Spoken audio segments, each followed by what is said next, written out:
Hola, ¿qué tal, jóvenes? Buenas tardes, me da mucho gusto saludarlos. Y el día de hoy vamos a iniciar nosotros a ver el último tema del primer parcial, que corresponde al primer tema del bloque 2, el cual el propósito es identificar los modelos económicos de México del periodo de 1940 a 1980. Y tenemos nosotros que nuestro primer tema es el contexto nacional e internacional de los años 40 y su impacto económico y político en México y los cambios de los 80. Y bueno, vamos a adentrarnos ya en materia. Vamos a empezar a hablar de 1940. ¿Qué es lo que vamos a tener? Y vamos a tener que en esa época la cantidad de personas que vivía en nuestro país era aproximadamente de 19 millones de habitantes y poco menos de la mitad eran hombres. En ese entonces nuestro país sí creció económicamente. La tasa del crecimiento anual fue del 2,64%.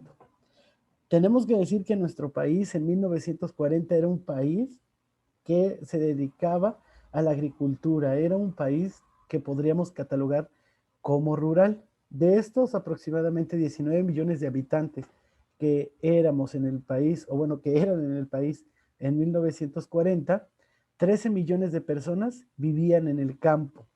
Y la población que vivía en las grandes ciudades o en la población urbana era poca, era de casi 7 millones. Vemos que un tercio era nada más lo que vivía en poblaciones urbanas y dos tercios, es decir, más de la mitad, era población rural. La población rural correspondía al 64,9% de la población y de todas esas personas que vivían en la población rural, el 32,8% eran hombres y el 32,1% eran mujeres. Vemos que vamos casi igual, o sea, son pequeñas décimas las que nos hablan de que eran más hombres los que vivían en una población rural.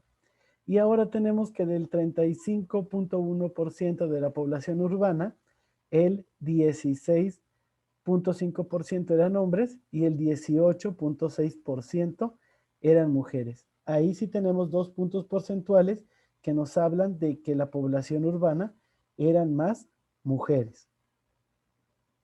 Respecto al estado civil de las personas, vemos que un 30% era población soltera o se definían como solteros, el 60% eran casados y el 9% lo podríamos enfocar o encasillar en que eran separados, divorciados o viudos. Tenemos que el tamaño promedio de los integrantes o de los hogares en México tenían 4,1 integrantes y el 20% tenían una jefa de familia, es decir, tenían una madre responsable de toda la familia.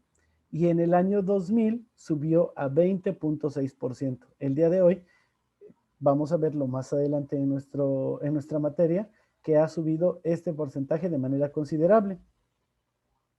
Las mujeres son las que se van a desplazar a las ciudades para buscar trabajo y en cambio los hombres permanecen en el campo. ¿Por qué? Pues porque en ese entonces el presidente Lázaro Cárdenas realiza la repartición de tierras ejidales. Él comienza con la repartición de tierras, entonces los hombres se quedan en el campo, pues ya tenían una parte que les pertenecía como propietario de un ejido. ¿Ok? La población económicamente activa, cosa que ya hablamos nosotros en el bloque anterior, en estos años, en los años 40, era de 5,858,116 personas, de las cuales, vean, esta cifra es sorprendente, las personas que trabajaban eran 92,6% eran hombres y solamente el 7,4% eran mujeres. O sea, la población económicamente activa casi totalmente eran hombres. Y la población económicamente activa, vemos nosotros ya en el bloque pasado también, que la agrupábamos por sectores, sector primario, sector secundario y sector terciario. El 65% se dedicaba al sector primario. Ya lo vimos que era el campo, materia prima. Después, el 19% se dedicaba al sector terciario, que era el sector de los servicios. Y solamente el 12.7% pertenecía al sector secundario, es decir, a la fábrica o a la industria. Vamos a tener que en los años 40 el gobierno y las grandes empresas van a empezar a apoyar al campo, pero no al campo de todo el país. El apoyo se especializó o se enfocó a la zona norte de nuestro país. ¿Y esto qué va a provocar? Pues va a provocar que los agricultores se desplacen hacia otras ciudades en búsqueda de trabajo. ¿Por qué? Porque el apoyo consistía, sí, en darles semillas, en darles abono, cosa que sigue siendo hoy en día, pero también se empezó a introducir la maquinaria a las cosechas, a los sembradíos, y entonces el trabajo que realizaban 10 personas solamente lo hacía una máquina y un operador. Entonces eso desplaza a las personas a buscar otras fuentes de ingresos y es por eso que los agricultores dejan el campo y se van también a las grandes ciudades. En el sur del país, el campo no fue apoyado por el gobierno y los campesinos también tuvieron que empezar a migrar a otras ciudades para poder llevar el sustento a sus casas. Y es ahí entonces cuando los campesinos se empiezan a desplazar a grandes ciudades y no hay trabajo para todos tampoco en las grandes ciudades, pues que México y Estados Unidos empiezan un programa que hasta hoy en día sigue existiendo y hay otros países que también lo tienen con México, como por ejemplo Canadá, y es el programa de los braceros, que consiste principalmente en darles mano de obra a estos países que se convienen con el nuestro, especialmente en agricultura, para que vayan a trabajar allá sus tierras. Y entonces el programa Braceros con Estados Unidos va a entrar en vigor en el año de 1942. En síntesis, tenemos que decir que la urbanización del país la vamos a tener hasta hoy en día, pero va a nacer o se va a hacer más fuerte a partir de 1940. En ese entonces, en 1940, la esperanza de vida de una persona mexicana en promedio era de 38.8 años, es decir, moríamos muy jóvenes. A los 40 años ya pasabas, ya casi no existías, o sea, eran muy pocas las personas que rebasaban los 40 años de vida. Los hombres aproximadamente vivían 37.7 años y las mujeres sí vivían un poco más, 39.8 años. Morían jóvenes. Pero tenemos que decir que también morían más en el campo que en la ciudad. Esto pues ya lo hemos visto por los servicios médicos que muchas veces en el campo no son los mismos que pueden darse en una ciudad. Y desde ese entonces vamos a tener que el Distrito Federal era hacia donde más migraban las personas y este concentraba el 10% de la población general de nuestro país. El alfabetismo también era muy alto. 53% de las personas eran analfabetas, o sea, más de la mitad eran analfabetas. Como nosotros sabemos, en nuestro país hay muchas lenguas, somos ricos en lenguas. Entonces, tenemos que la población hablante de una lengua indígena en ese entonces, en 1940, era aproximadamente 2,5 millones, equivalente al 12.7% del total de la población. Y las poblaciones o la población que hablaba el español y otra lengua propia de nuestro país era del 50.3, o sea, la mitad de nuestro país hablaba dos lenguas. Y terminamos diciendo este apartado que no tenemos detalles de cuánta población terminó o estudiaba la secundaria, el bachillerato, el nivel técnico ni de licenciatura, porque no existen hasta ese año registros de ello. Bueno, pero también tenemos que ver nosotros qué había en el año de 1940 en el contexto internacional. Y en el contexto internacional vamos a tener dos sucesos, la guerra mundial, la guerra fría, y nos interesa ver su impacto económico y político en nuestro país. Y empezamos este subtema diciendo que nosotros en este entonces, en 1940, vivíamos la Segunda Guerra Mundial. La Segunda Guerra Mundial inicia en 1939 y va a concluir en 1945. ¿Cuál es el hecho de la Segunda Guerra Mundial? Pues es que Alemania, quien era encabezada o dirigida por Hitler, va a invadir y destruir Europa. Recuerden que ellos se creían la raza aria y quieren poblar todo el mundo con esa raza aria, o sea, una raza superior. Esta guerra mundial va a durar 6 años y nos va a dejar muchas muertes. Y acuérdense que los nazis no querían a los judíos y los perseguían y los asesinaban. Algunos de los hechos más importantes de la Segunda Guerra Mundial o de este periodo van a ser los siguientes. Y tenemos que entonces en 1940 sigue la Guerra Mundial y Alemania va a invadir Europa Occidental. En 1941 vamos a tener que Japón ataca Pearl Harbor y esto provoca que Estados Unidos entre a la guerra. En 1945 es cuando Estados Unidos va a lanzar bombas atómicas en Hiroshima y Nagasaki. Y esto va a ocasionar después, perdón, que termine la Segunda Guerra Mundial. Al término de la Segunda Guerra Mundial va a iniciar la Guerra Fría entre Rusia y los países capitalistas. Se va a formar también la ONU, la UNESCO y la FAO.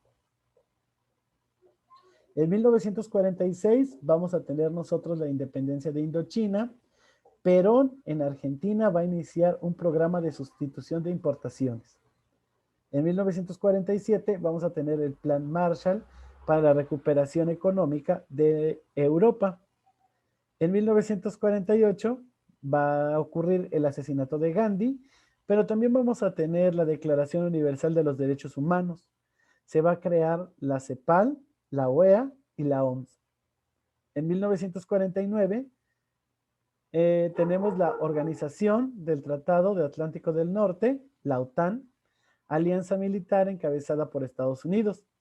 Vamos a tener que China se vuelve comunista, se forma también el Consejo de Asistencia Económica Mutua, conocido como el Comecon, inicia el apartheid en Sudáfrica.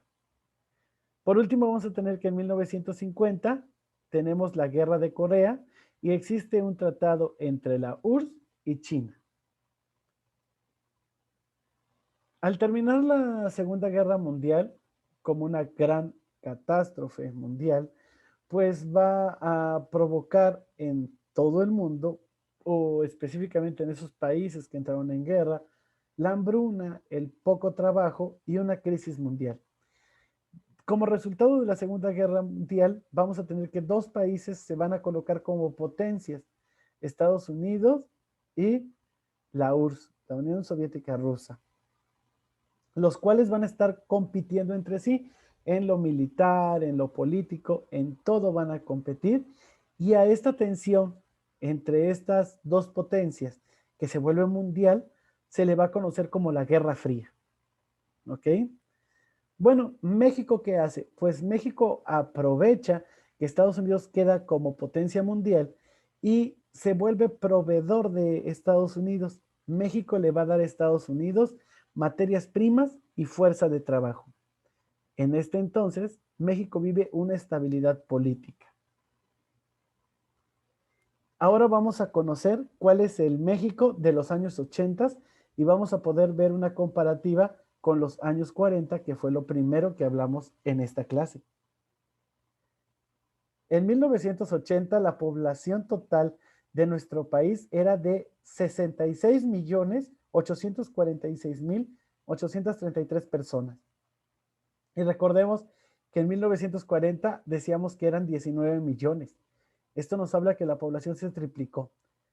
Mujeres eran el 50.6% y hombres el 49.4%. ¿Esto por qué va a suceder? Pues el crecimiento poblacional correspondió al proceso de urbanización. El 66.3% vivía en la ciudad y el 33.7% vivía en el campo.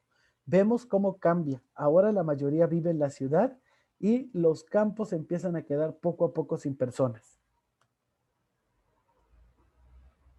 Este crecimiento poblacional lo vamos a entender a partir de tres sucesos. Primero, la revolución en el país finaliza y cuando finaliza las personas vuelven a casa y van a formar familias.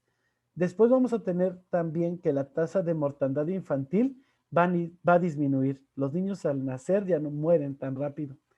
Y las personas también aumentan el número de años que viven. Esto quiere decir que se aumentó también la esperanza de vida de los mexicanos. Respecto al estado civil de las personas, el número de solteros va a incrementar en un 9.8% y el número de personas casadas disminuye el 14.1%. El tamaño promedio familiar creció, antes era de 4.1, hoy es de 5.4 personas. El porcentaje de hogares con jefas de familia era del 16%. Antes, en 1940, la mujer como población económicamente activa era solamente el 7%, pues en 1980 ya vamos a tener que aumenta a un 27%, un casi 28%. La población económicamente activa que participa en el sector primario disminuye drásticamente y ahora solamente se dedica a ese sector el 25.8 personas. Pero algo bueno es que en 1980 la tasa de analfabetismo se redujo al 17.6%, siendo que en 1940 teníamos que el 50% no sabía leer ni escribir. Muchas gracias, jóvenes. Espero hayamos aprendido en esta clase.